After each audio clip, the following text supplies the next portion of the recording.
It always comes back to that principle for me. All politics starts with that. Every discussion, offence, right and wrong, everything, fundamental human rights. So I think I can, and there's so much misunderstanding it's like you think that you can't make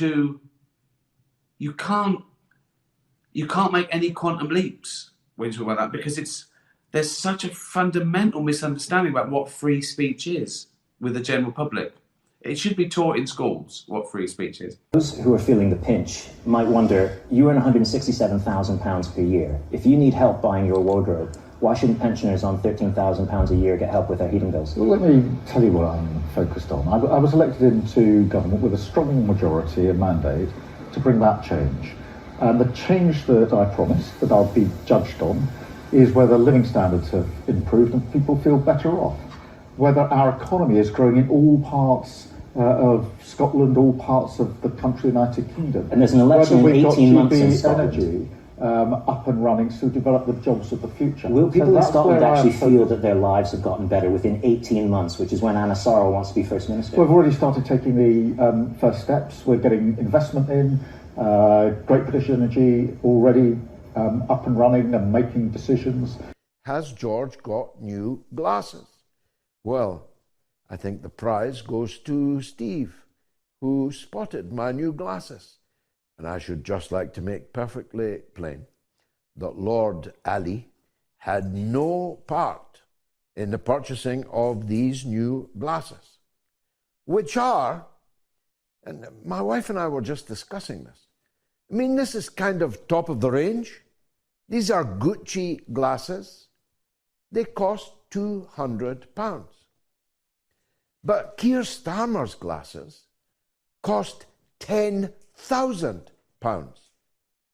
Admittedly, it was Lord Ali that was paying for them. But Gayatri asked me, how can glasses cost £10,000 if your Gucci glasses cost £200? What are Starmer's made of? Diamonds? Are there diamonds on the legs, if that's what you call them, of his spectacles, arms of his spectacles? Is he seeing through rose colour? How is it possible for your glasses to cost £10,000?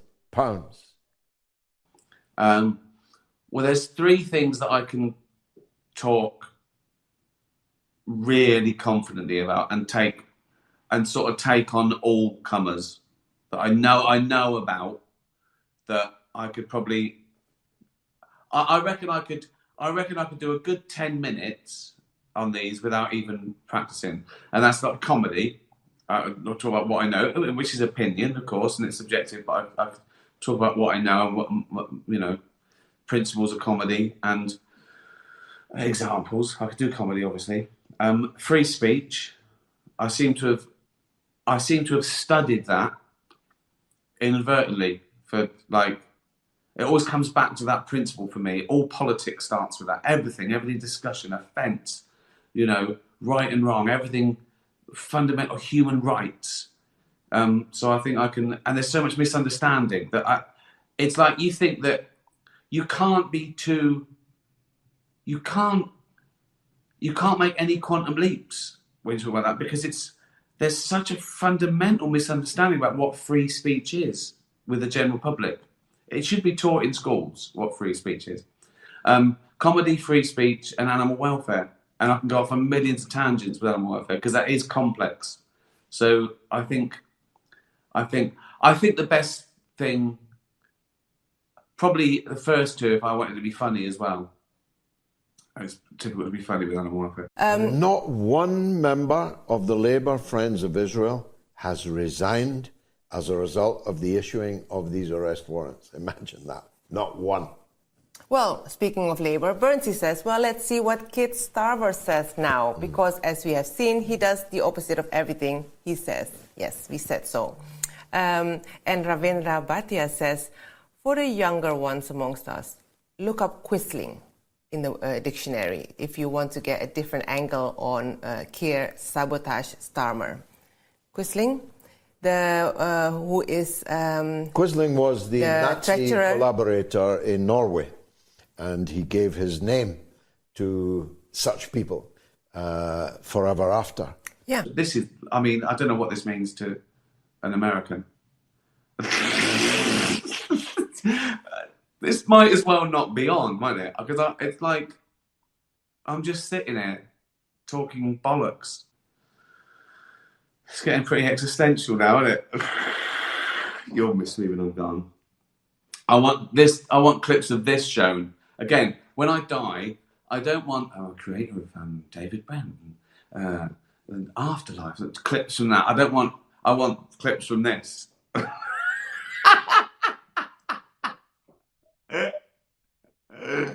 Oh dear.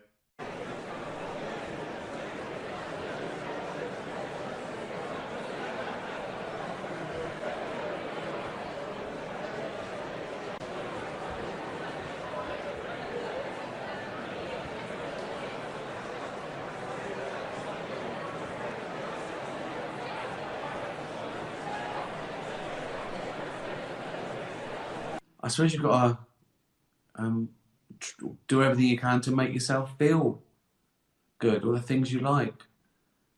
Watch a box set. Watch The Sopranos from the beginning. Watch comedy. Watch Curb Enthusiasm. Watch things you like. Be creative. Write about it.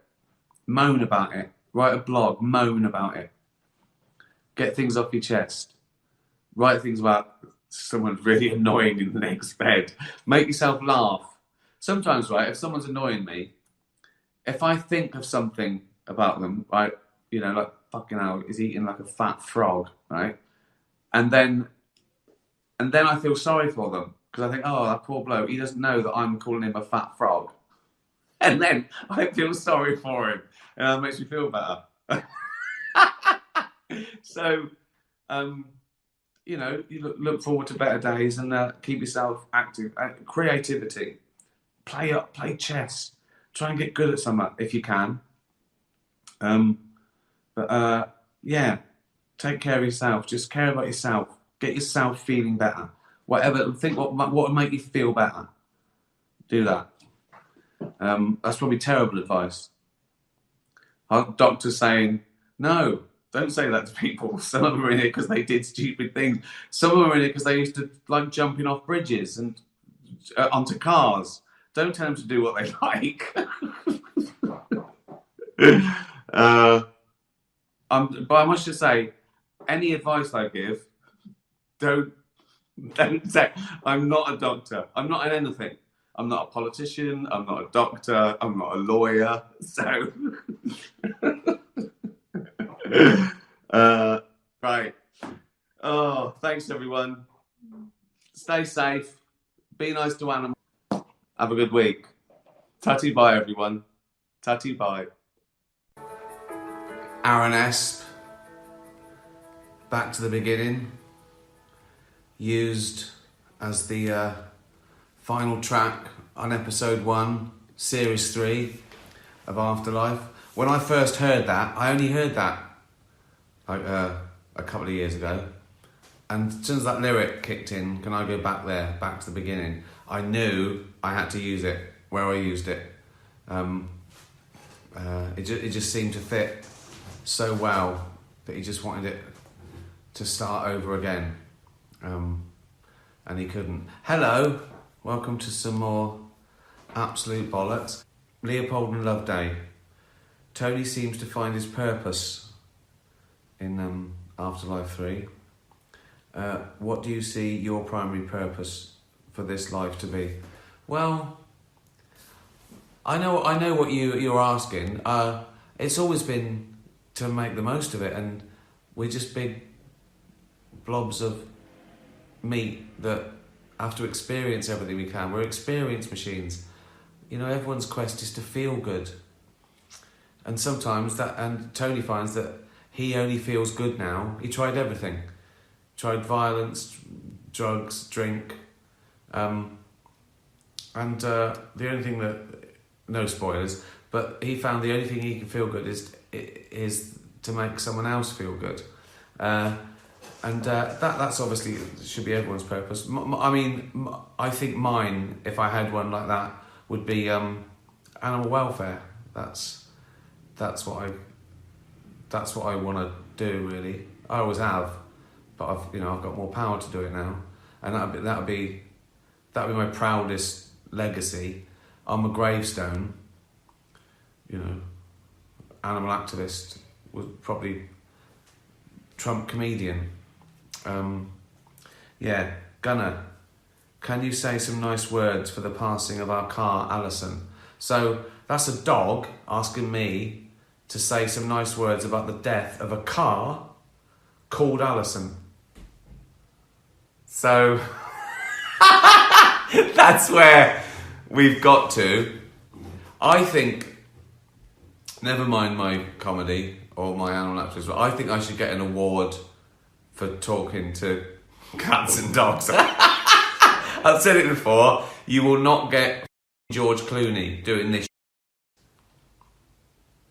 And I stand by that. Well, I'm very sorry about the death of your car, Gunnar.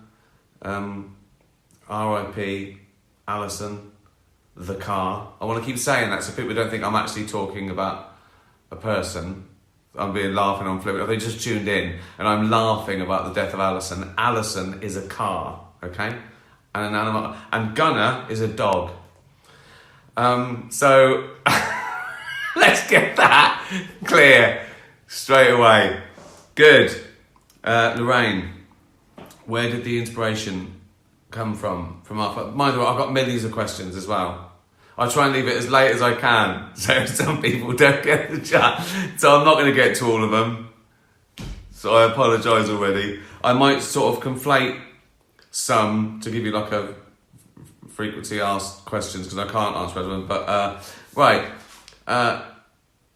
the inspiration for Afterlife came. I was on tour about 2017, and I remember I felt guilty because I was only like working an hour a night. I mean, I was playing arenas, but I thought I've got my days free, so I should do a new show.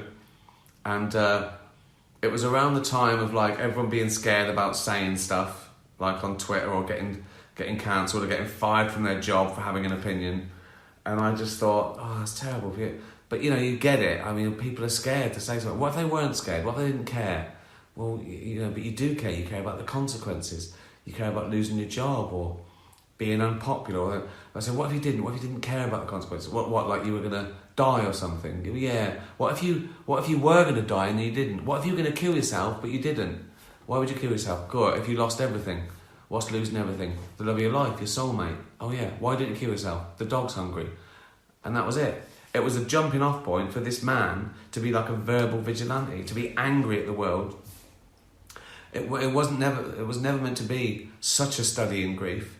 But after the first season, series, if you're English, I am English, I say season, right? Not to be all American, but it sounds bigger. Yeah, series is 6.5 hours, a season could be 22. It's not, it's 6.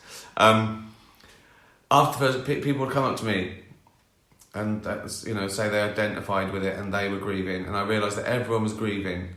And then I thought I had to treat it respectfully. So that's why he didn't snap out of it and all that. So that was the initial idea. A man who was angry with the world, who didn't care about the consequences, so he could say everything. And that's where the comedy came from, that we were living vicariously through this man's candor, because we all wish we could say what we wanted. And we bite our tongue, or it's the consequences are too much. So that was the fun. Vampire squirrel, uncle. Again, George Clooney would not have a cat called Vampire Squirrel calling him uncle. Uncle. I like it. How hard was it while filming to have Auntie do what you wanted her to do? Oh, that's a good question. See, now Joey's got a similar question, so I'll answer these both at the same time. Joey says, is there always someone off screen giving instructions to Auntie? Joey's a cat too, obviously. Or is a lot of it a natural behaviour? And does she ever ruin a take, or is she always a good girl? She's always a good girl. Even if she ruins a take, she's a good girl. Always. So, it depends. I don't really want her to do tricks, you know. But even wanting her to walk into frame at a certain thing, that's a lot to ask. So, her dad and her trainer, Ash, what he does is, if I say, oh, I want her to jump up onto the couch and sit next to me, he'll put a little mark, he'll show her the mark, which she knows because she's got conditioned, like a little bit of wood or something, hide that on the couch, and then go to it, right, go to it, do that 3 times, then when it's time, he tells her, and she goes to it, it looked like she just jumped up. And that's about as complex a thing as I wanted to do. I don't get her to do anything, because the only thing I wanted her to do was to be a dog, and I wanted it to look like she was my dog. But even having her sort of on my lap watching the laptop, there is someone, her dad, behind the laptop with her eye line, keeping her interested with a bit of sausage on a on a stick, which is how I get Tony Way to act a lot of the time. Now, he might be watching this because he was watching last week when I said his body is like a peeled boiled egg. I've said it again. So I've I've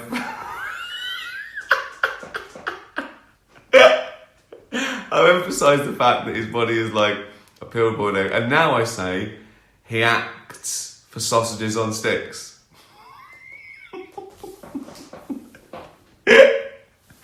Good. Oh God, this is good, isn't it? Winding up friends via the global internet. No, but that's good, that. Brilliant. Joey.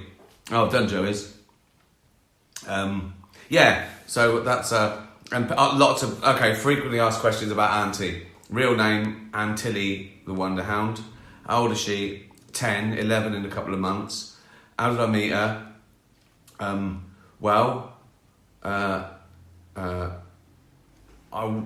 I go to the trainers and I looked at all the things they have, dogs for television, and I thought, I want a big dog, and I thought, I better meet her to see, and I met her on Hampstead Heath, and I played with her and we rolled around, and she immediately, it looked like she was my dog, and that was it. And I said, I don't want to do tricks, it's not Disney, I don't want to stress her, I'd rather, not that he ever would anyway, but I'd rather change it than worry, get her to do something that she didn't want to do.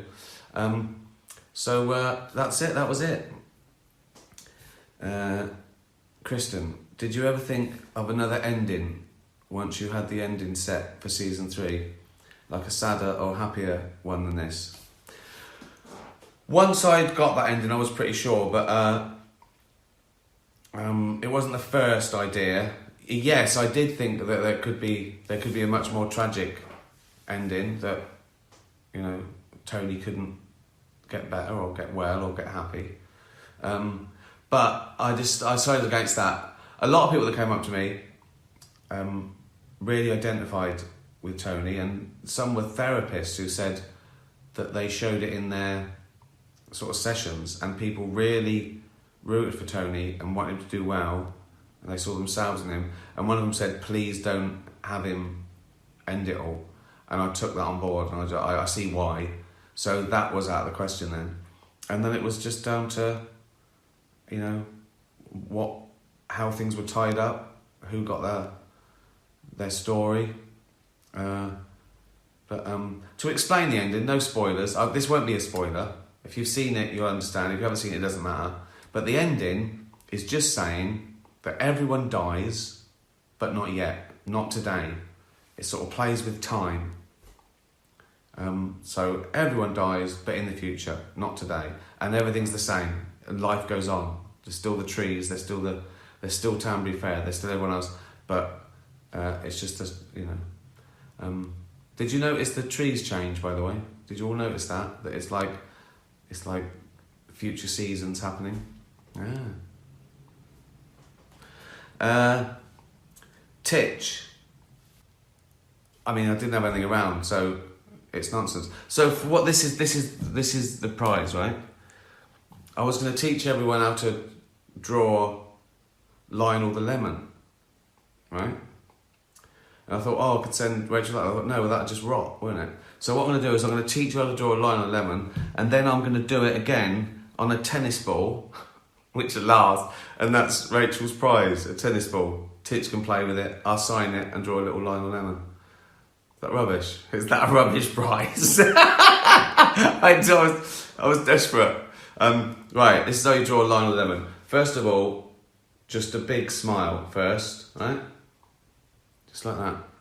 Then, don't draw the eyes on top, you overlap the eyes like his mouth's over his sort of eyes a little bit, right? And you overlap the eyes. So you do one eye like that, then you do another eye sort of behind it like that, right? And then you sort of do him a little bit cross-eyed in the middle, like that. And that's Lionel. And then no one can ever eat that lemon. Right, so now I'll try to do it on a tennis ball. This is weird, isn't it? This is like some sort of weird program in some sort of institution. Right, where should I draw it? It's one of my tennis balls. So I'll go against the grain like that. Right, so Lionel the tennis ball. I'll sign that.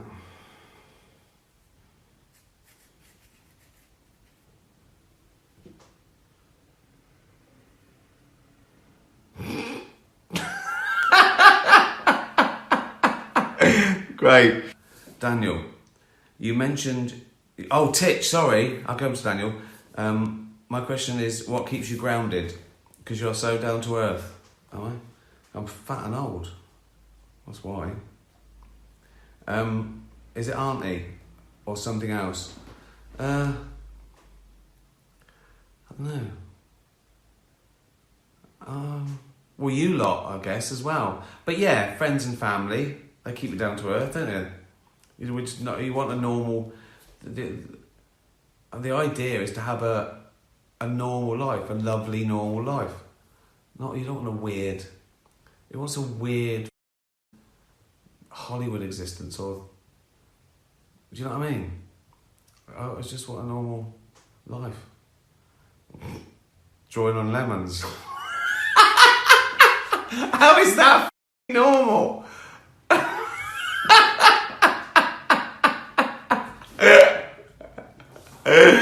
Oh God.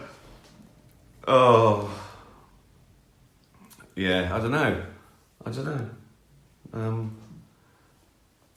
You want to be treated normally, don't you, really?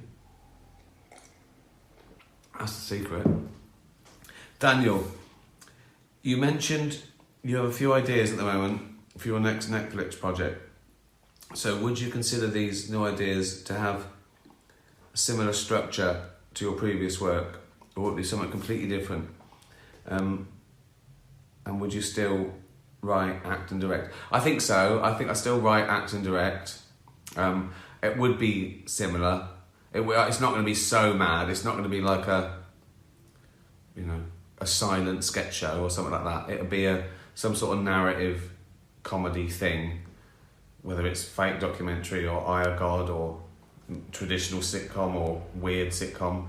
But I think, I do like that, half hour, 6 eps type thing.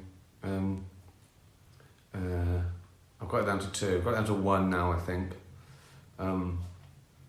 But yeah, and Daniel, cheers for all those clips you keep. I know you're probably ripping them illegally. Netflix aren't watching, don't worry. But keep up the good work. It's brilliant. I don't know how you do it.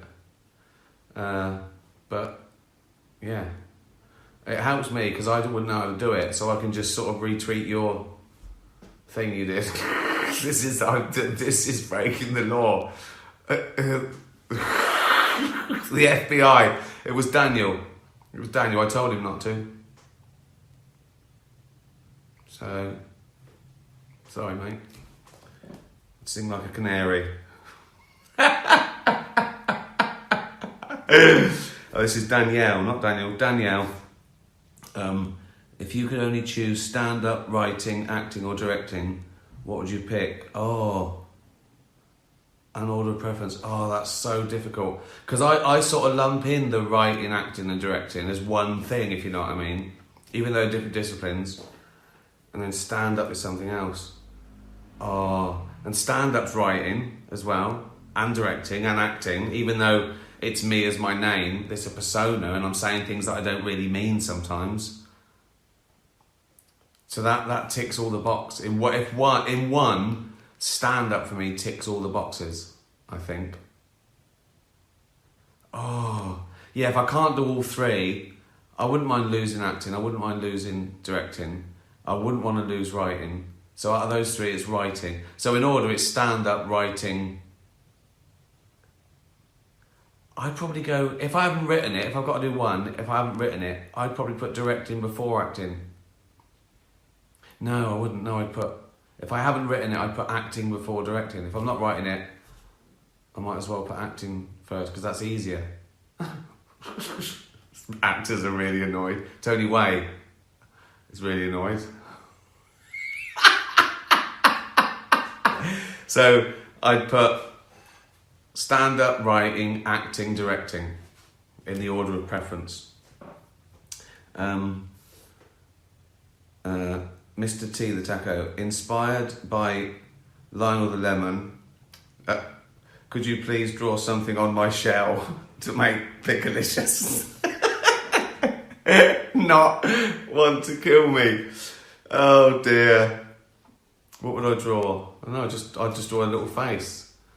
So that stops people eating that lemon, doesn't it? Yeah, I've been talking to cats and dogs, but I just talked to a stuffed cat toy.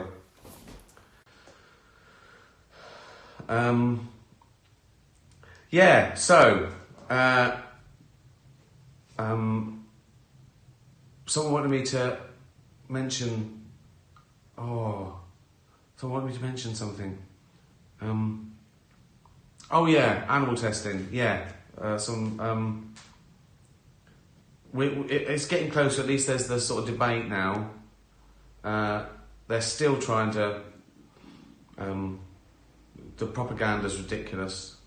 That animal testing is necessary or isn't cruel or works. It is cruel. It doesn't work, and it isn't necessary. And they do it emotionally, like they say, well, think of all the things that we found that have been tested on animals. Yeah, but they were found despite testing on animals, not because of them. Sooner or later, you still have to test on humans, and computer testing is already better. But it's hard.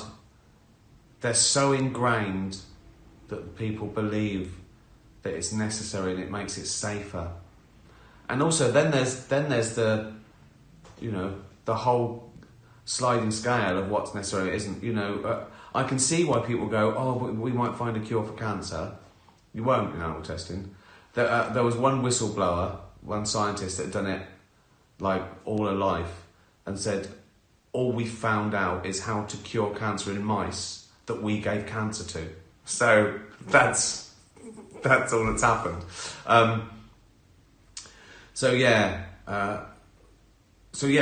Finding a cure for a killer disease is one thing, but doing it for soap and mascara, I mean, that's mental. You're torturing fucking rabbits. You're putting dripping things in rabbits' eyes that are held in position. They're bred for that. Then they're held in position all their miserable life and basically tortured.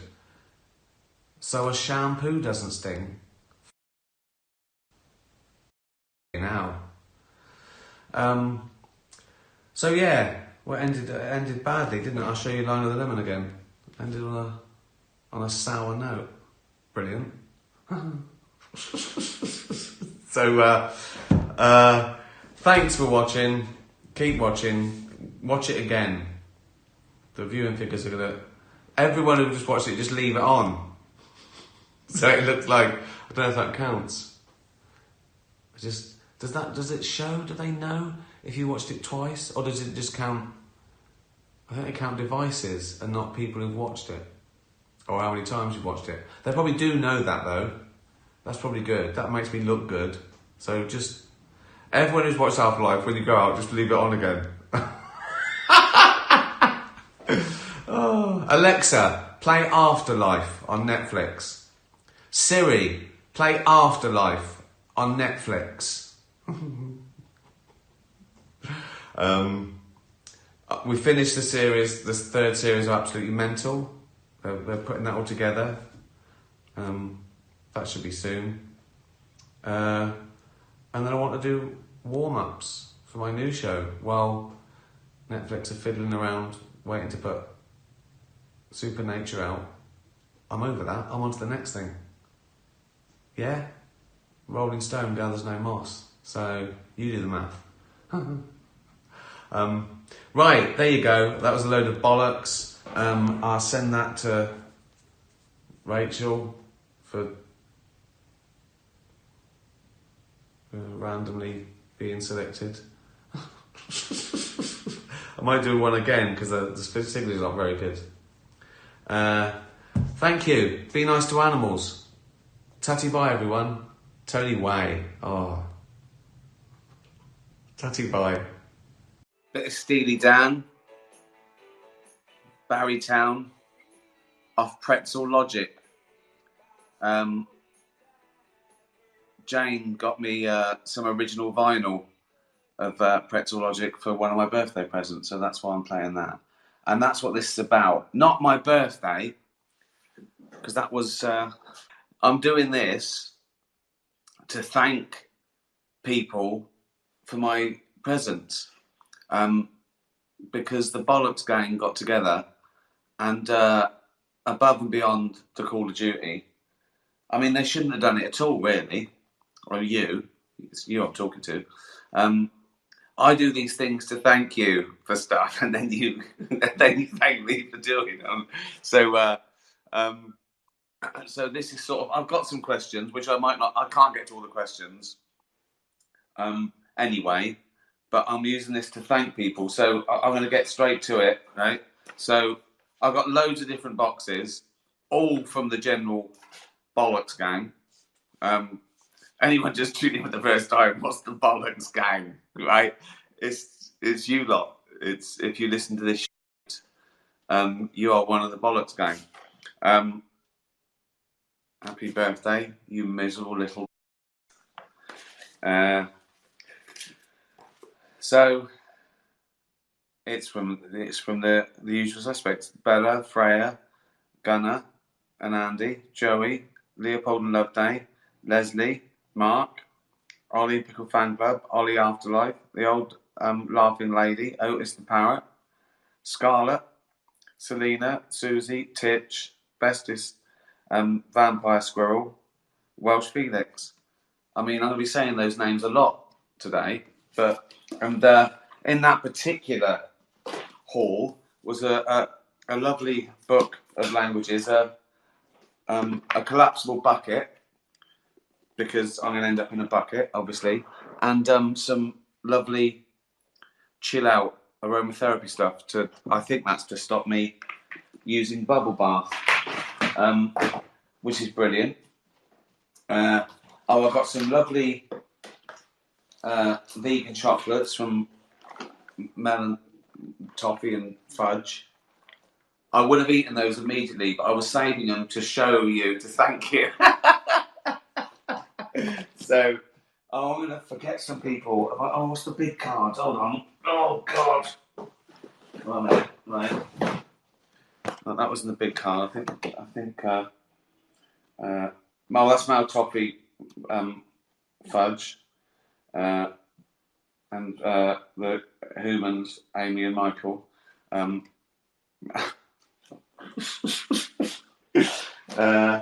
What's this? This is from Susie Hope. Look at this lovely thing. Look. This is a thing with all the bollocks gang in there. I mean, you can't see it, you can't appreciate how amazing this is, but it's a lovely book with everyone in it. Look at this. I mean, the effort. The bollocks gang again. I mean, they're all in there basically. You could imagine. Just oh God. From Trey and Fur Angel Susie Hope, sent by them. But this is all from the bollocks gang. Look at this. Look what they did here. I mean, this is pretty incredible. Same lot, innit? The same dudes, the same gang. There they all are. Titch and Rubes, Gunnar, Susie, Otis, Olympic, Miss Emma, Gordon, Ralph, Wilf and Leslie, Pax and Welsh Felix. If I've forgotten one of your names, you know I'm including you. But look, anyway, look at this. Look at these amazing things they have done. Nothing's as good if you don't share it. Little quote from Afterlife, and so beautifully done. Oh my God, I'm a very lucky boy. I can't get over it, how thoughtful this is. Should I ask a question as I'm going along to Ollie Comic Strip? If I had to lose one of the following things, the ability to enjoy the fun things in life, the ability to enjoy music, or the ability to enjoy food, including wine. Well, I couldn't not enjoy the fun things in life. That is what life's all about. Then music. I assume I can still eat food and drink wine, and it still does what I just won't enjoy it. I used to be like that anyway. I didn't really enjoy food. Till I was like 18, till I was in my 20s, I thought food was just giving you fuel for going out and having fun. So I'd do that. I'd lose the ability to enjoy food because I could still enjoy everything else in life. I'm putting these away carefully. Sorry, guys. I know this isn't as entertaining as usual, but I have got to thank anyone because I'm just over the moon. I'm blown away. No one else gets this. I always say that George Clooney doesn't get the abuse that I get, but then he doesn't get all the presents either. Right. Oh, and this is lovely as well. Again, I should have organised this, but just from Leopold and Loveday and obviously all the gang, and a couple of things from the guy who the Waltons was based on, and so it's great that you've remembered all the things that I've ever talked about and said. What else is in there? Something from my bunion, a bunion sleeve, some vitamin D, some orthopedic things. So good.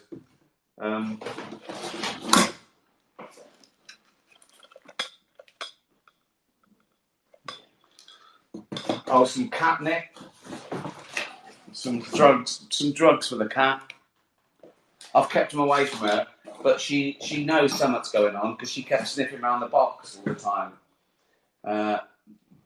Book Charlotte's Web, some shot glasses from Walton's Mountain.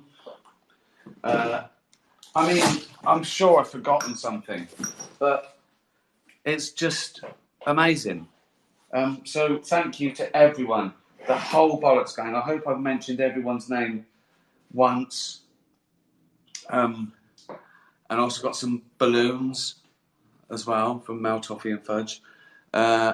So I'll ask some questions so we don't run out of time, shall I? Titch.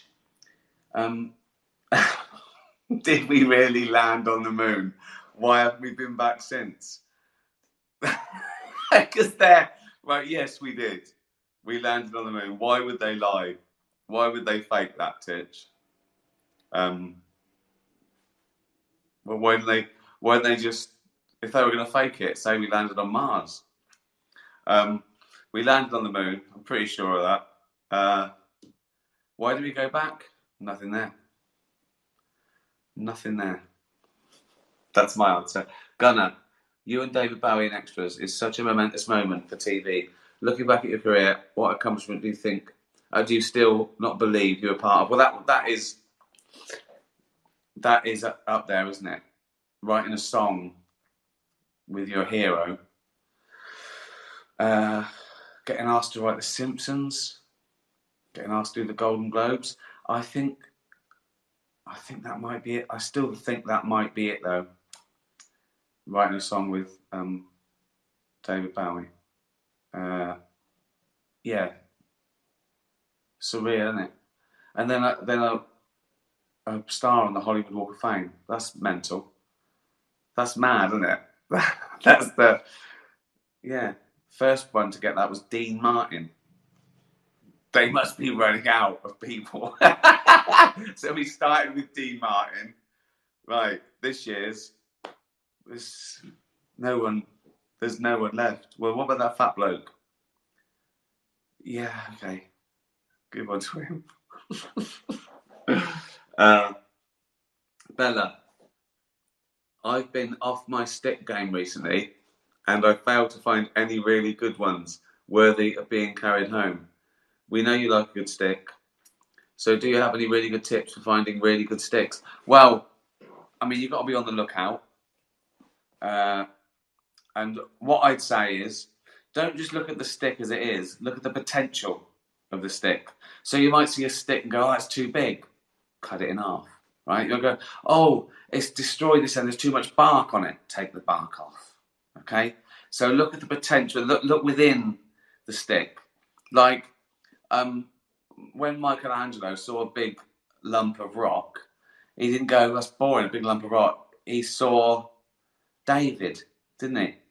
He thought, oh, I can make that into a man. Tiny little... That was his first thought, I think. He thought, well, look at this big rock. What are you doing? Making a man. Oh, right. What sort of man? Just a handsome man. A tiny little... Right? Okay.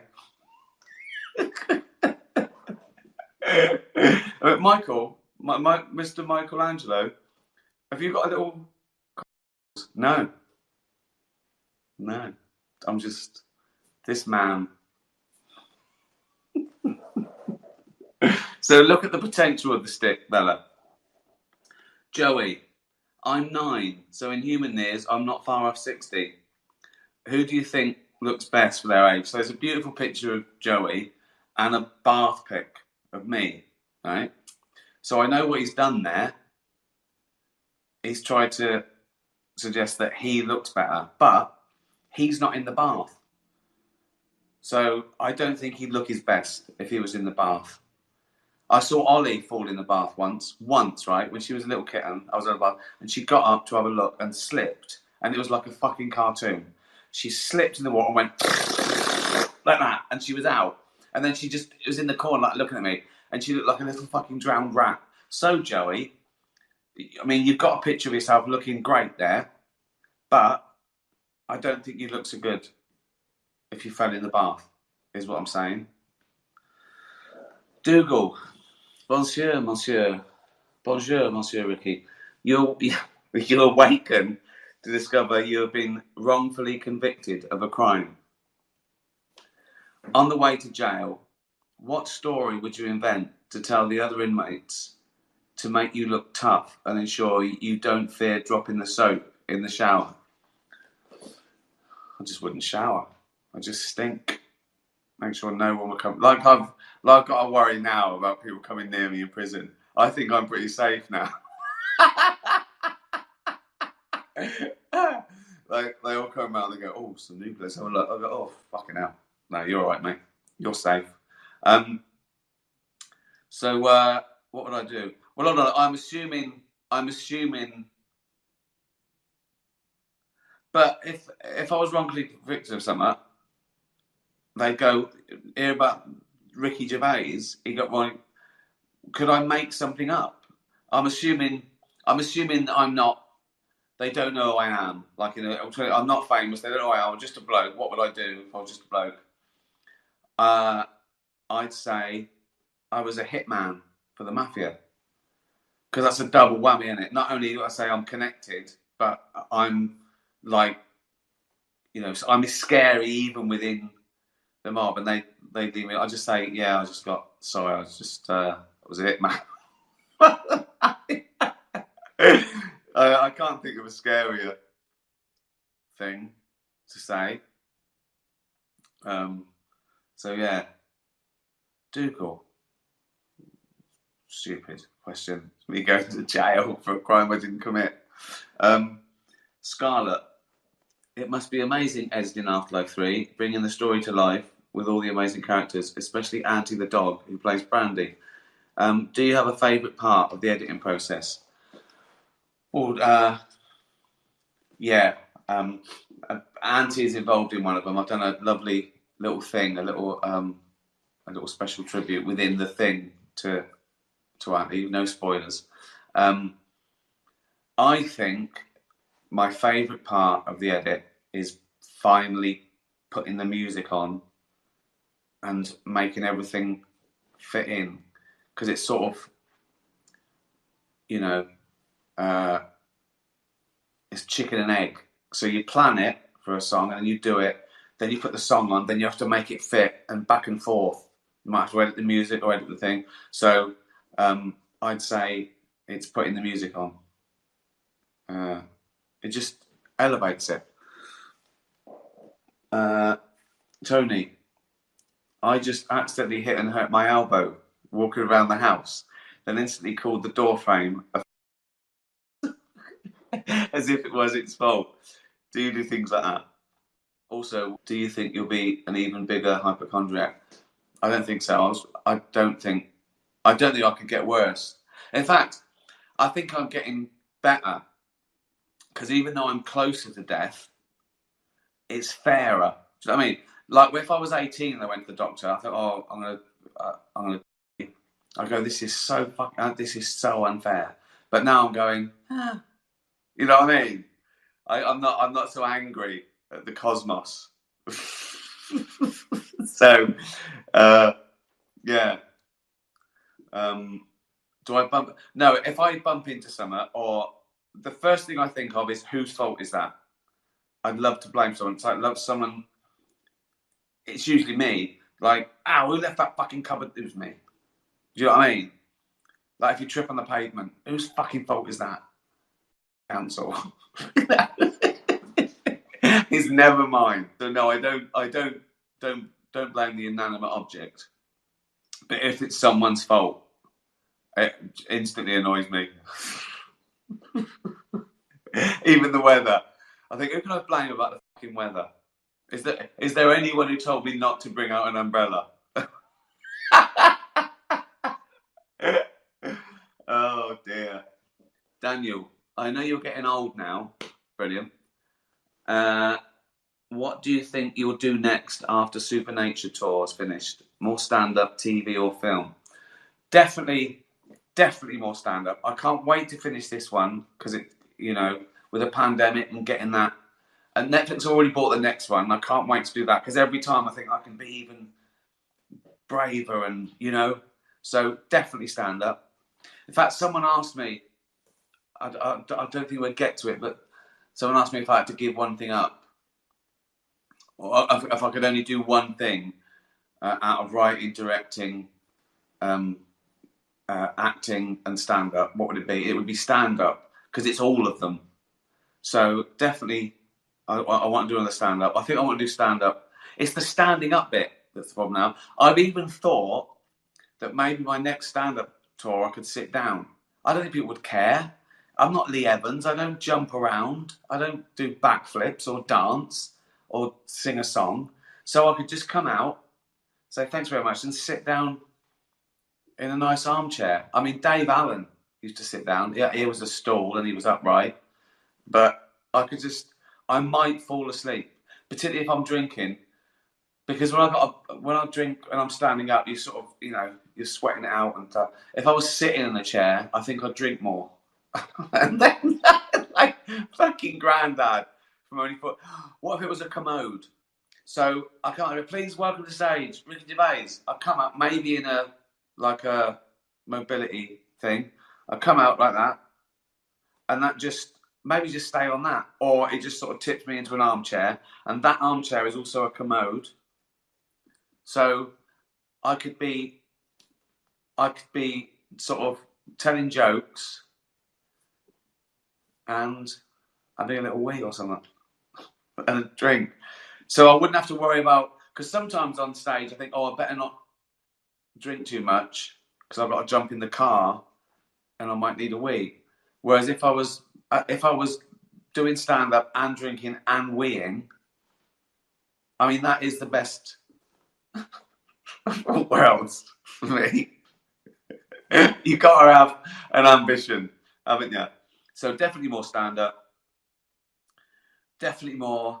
I want to do another series. I love TV. I thought I had to drop one of that. The least likely is more film, because films are what they used to be, and you put all you film for like 8 weeks and it's just an hour and a half. Whereas TV, you can. It's different. But out of all those, definitely more stand up. Probably more TV. Louise, hi Ricky.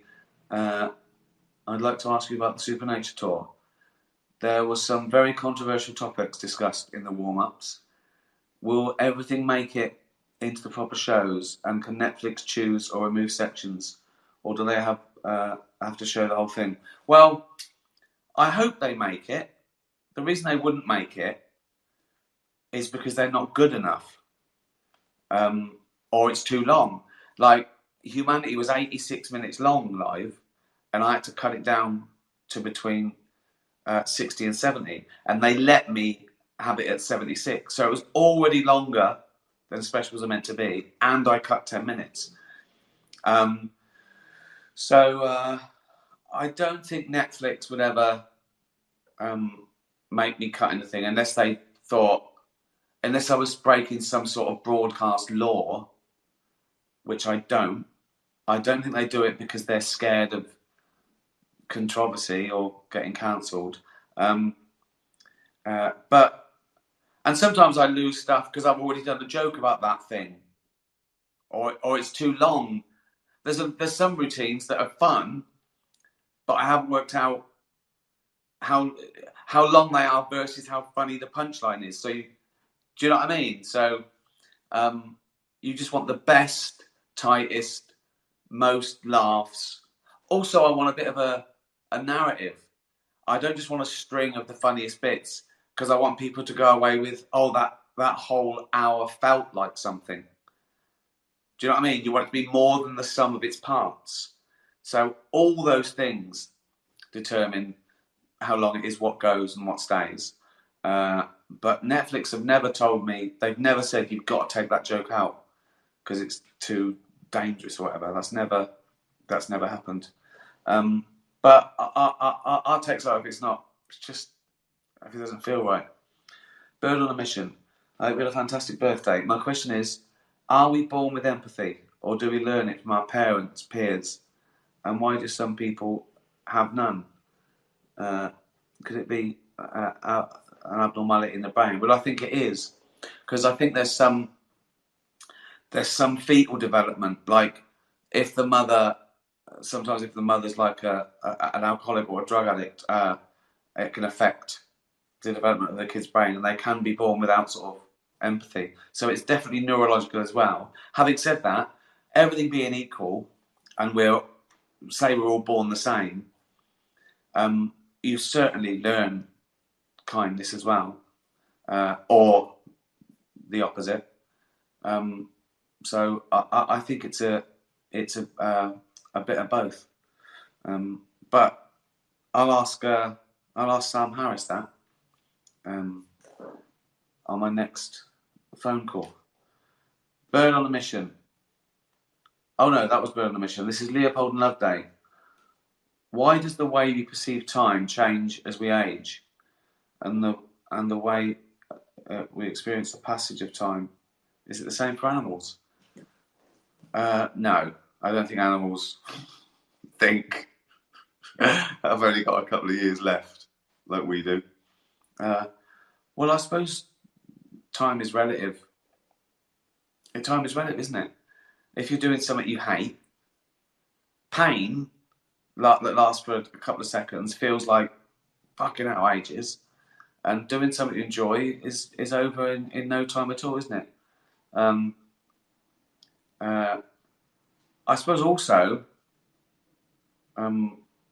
like now, well, we're everyone, but wherever you are in life, each day is a higher percentage of the rest of your life that you've got left, isn't it?